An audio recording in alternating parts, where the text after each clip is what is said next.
Hello, c'est HR, votre chroniqueur. Aujourd'hui, je vais vous parler de la série Défendre Jacob. C'est une série que j'ai découvert avec du retard, certes, mais je l'ai découvert récemment sur Apple TV+. C'est une série en 8 épisodes adaptée du roman homonyme de William Landay, publié en 2012. Série qui a donc l'histoire suivante. Nous suivons Andy et Laurie Barber qui vivent une vie tranquille à Newton, une ville paisible et très cotée du comté de Middlesex, dans le Massachusetts. Ce couple ont un fils unique, Jacob, âgé de 14 ans, naturellement scolarisé à Newton. Le père de celui-ci est assistant procureur.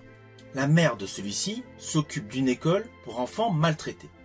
Ils vivent des jours paisibles jusqu'au jour où le corps de Ben Rifkin, un camarade de classe de Jacob, est retrouvé dans le parc, assassiné. L'enquête est naturellement confiée à Andy, le père de Jacob, et petit à petit, toutes les preuves conduisent à l'inculpation de Jacob. C'est là que l'histoire démarre réellement. Alors cette série est intense. Elle est parfaitement calibrée. Il y a une réelle exploration des dilemmes moraux et familiaux liés naturellement à l'accusation.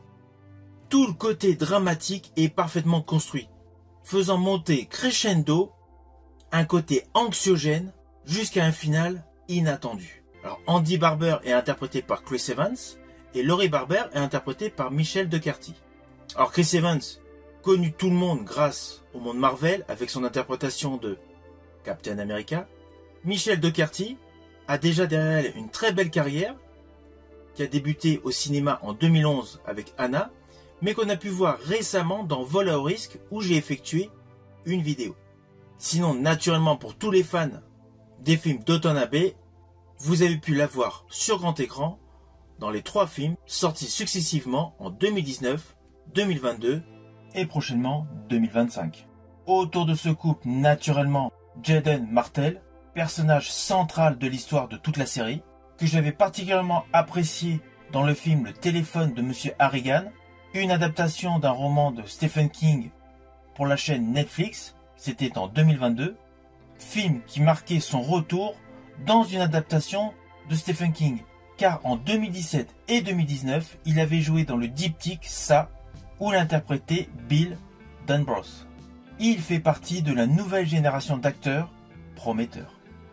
Alors perso, j'ai particulièrement aimé l'interprétation de Chris Evans qui est radicalement antagoniste à tout ce qu'il a pu faire dans les Marvel. À cela s'ajoute une ambiance sombre et une mise en scène extrêmement soignée qui renforce l'atmosphère pesante de l'histoire. Alors sur l'histoire, j'ai bien aimé la révélation de l'origin story par rapport au père du personnage interprété par Chris Evans. Cela apporte une plus-value totalement inattendue au déroulé de l'histoire. C'est une série choc, c'est une série intéressante, c'est une série naturellement que je vous invite à découvrir sur Apple TV+.